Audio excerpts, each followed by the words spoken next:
দর্শক, এই মুহূর্তে চট্টগ্রামের পতেঙ্গা সমুদ্র সৈকতে বাংলাদেশ টিমের যে খেলোয়াড়রা রয়েছেন, যারা টি-20 সিরিজ খেলার জন্য চট্টগ্রামে অবস্থান করছিলেন, 3টি খেলা শেষ হয়েছে এরই মধ্যে। তারা আজকে চট্টগ্রামের পতেঙ্গা সমুদ্র সৈকতে 3টি খেলা শেষে আজকে সেই জায়গায় এসেছে। কিছুটা আমরা সেটা দূর থেকে দেখানোর চেষ্টা করছি এবং তারা সেই জায়গাটিতে আজকে পতেঙ্গা সমুদ্র সৈকতের একেবারে যে ওয়েস্ট পয়েন্ট, সেই ওয়েস্ট পয়েন্টে আমরা দেখতে পাচ্ছি যে তারা তাদের যে অবকাশ যাপন সেটা আমরা দেখতে পাচ্ছি যে আমরা অনেক দূর থেকেই, যাতে বিসিবির পক্ষ থেকে অনুরোধ করা হচ্ছে যাতে সেই দৃশ্যগুলো আমরা না দেখাই। তাই আমরা অনেকটা দূর থেকে শুধুমাত্র যে তারা এই জায়গাটিতে আজকে ম্যাচ শেষে কিছুটা সময় পার করতে এসেছেন সেটা একটু বোঝানোর জন্য আমরা দূর থেকে সেটা দেখাচ্ছি।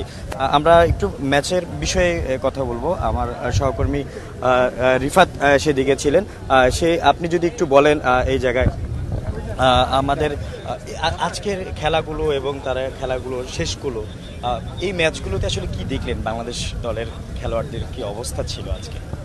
আলমিন, আপনি জানেন যে বাংলাদেশ দল আসলে ওয়ানডে সিরিজটা বেশ ভালো মতোই শেষ করে কিন্তু চট্টগ্রামে ফিরেছিল একেবারে ফুটফুটে মেজাজ নিয়ে। টি-20-র 3টি ম্যাচ ছিল এবং আজকে একেবারে শেষ ম্যাচে কিন্তু বাংলাদেশ যে একেবারে অস্ট্রেলিয়ার কাছে ধরাশায়ী হওয়ার যে ব্যাপারটি সেটি কিন্তু ঘটেছে। এবং আমরা বাস থেকে একে একে সব প্লেয়ারকে কিন্তু নামতে দেখলাম। তারা এই যে সেই দুঃখের জায়গাটি আসলে কিছুটা ভুলে থাকার জন্য হয়তো পতেঙ্গা সমুদ্র সৈকতে ঘুরতে এসছেন। আর ম্যাচের ফলাফল যদি আজকে আপনাকে বলি, আমরা দেখেছি যে শুরুর দিকে আসলে ফার্স্ট ইনিংসে বাংলাদেশ ব্যাটিং করেছে এবং ব্যাটিং অর্ডারের আসলে একেবারে বিপর্যয় যেটিকে বলা চলে, তৌহিদ হৃদয় ছাড়া আমরা কাউকে আসলে ভালো ব্যাটিং করতে আজকে দেখিনি।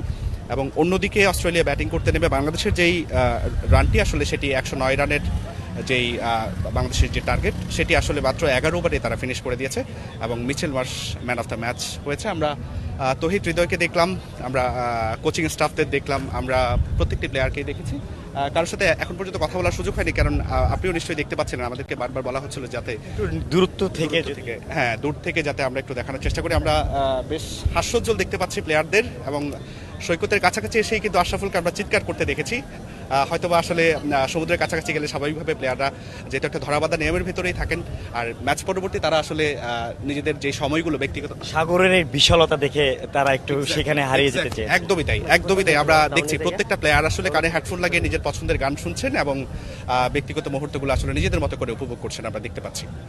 এই যে আজকের ম্যাচ, আমরা যখন প্রথম ওয়ানডে সিরিজের কথাই বলি, সেখানে কিন্তু আমাদের যে দাপট সেটা আমরা দেখিয়েছিলাম। এখন টি-20 সিরিজের জায়গাটিতে আসলে আমাদের কি দেখলেন? আসলে হঠাৎ করে এত দুর্বলতার কথা যদি আসলে আপনাকে বলতে হয়, আসলে বাংলাদেশ প্রথম দুটি ম্যাচ আসলে মোটামুটিভাবে আসলে তারা তাদের যে শক্তি সামর্থ্যের জায়গা, সেই শক্তি সামর্থ্যের জায়গা থেকে আসলে বরাবরই হাড্ডাহাড্ডি লড়াই সেটি আসলে করে গিয়েছে এবং তৃতীয় ম্যাচে কিন্তু আমরা একেবারে ধরাশায়ী হতে দেখেছি বাংলাদেশকে। এবং আসলে ক্রিকেট মোদি যারা আছেন, ক্রিকেট বিশেষজ্ঞ যারা আছেন, তারা যেটি বলছেন যে বাংলাদেশের আসলে ব্যাটিং অর্ডারের যে কাজটি সেটির উপর আসলে অনেক বেশি জোর দিতে আসলে তারা বলছেন। এবং বাস থেকে নামার সময় আসলে জাতীয় ক্রিকেট টিমের আসলে হেড কোচ যিনি, তাকেও আমরা বেশ বিষণ্ণ দেখেছি, কয়েকজন প্লেয়ারকেও আমরা বিষণ্ণ দেখেছি। সঙ্গত কারণে নাম বলতে চাচ্ছেন, আপনি নিশ্চয়ই দেখতে পাচ্ছেন যে আশেপাশে আসলে নিরাপত্তার চাদরে ঢেকে রাখা হয়েছে, যেহেতু পতেঙ্গা সমুদ্র সৈকত একটি খোলা সমুদ্র সৈকত, এখানে সাধারণ মানুষের সবসময় ভিড় থাকে। তো আজকে ক্রিকেট টিমের প্লেয়ারদের নিয়ে আসা হয়েছে, তারা নিজেদের মতো করে উপভোগ করছেন ম্যাচ শেষে।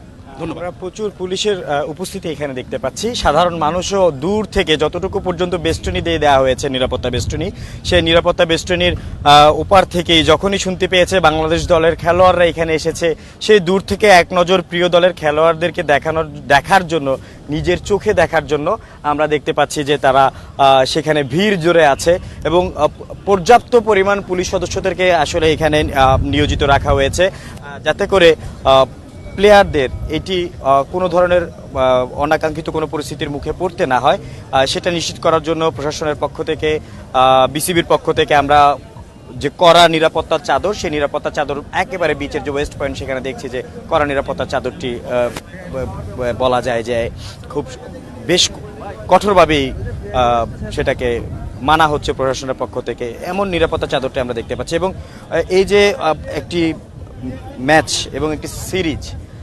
টি-20 সিরিজে আমাদের দুর্বলতাটা সেটা হয়তো প্রকাশ পেয়েছে অস্ট্রেলিয়ার বিপক্ষে যখন আমরা মাঠে নেমেছি। তবে আমরা ওয়ানডেতে হয়তো নিজেদের শক্তিটা কিছুটা হলেও দেখাতে পেরেছি। বিশ্বের ক্রিকেটের পরাশক্তি বলা হয় অস্ট্রেলিয়াকে, সেই পরাশক্তি আমাদের ওয়ানডে সিরিজের যে শক্তিমত্তা সেটাও কিন্তু কিছুটা হলেও জানতে পেরেছে। তবে আমরা মূলত যে জায়গাটি বলতে পারি যে টি-20 সিরিজটাতে আমরা ধরাশয়ী হয়েছি, হয়তো সেই জায়গাটিতে আমাদের আরও ইমপ্রুভ করার জায়গা রয়েছে, সেটা হয়তো হেড কোচ বিভিন্ন সময় সেটা দেখবেন। তবে আমরা এখান থেকে তাদের যে অবকাশ যাপন, এই যে কিছুটা গ্লানি মুছে নেয়ার যে চেষ্টা এবং সাগরের পারে, বিশাল সাগরের পারে এসে কিছুটা হারিয়ে যাওয়ার যে চেষ্টা, সেটাই হয়তো খেলোয়াড়রা করছেন। সেটাই আমরা কিছুটা হলেও লাইভে সংযুক্ত আপনাদেরকে দেখানোর চেষ্টা করছি। ধন্যবাদ দর্শক এতক্ষণ পর্যন্ত আমাদের সাথে থাকার জন্য।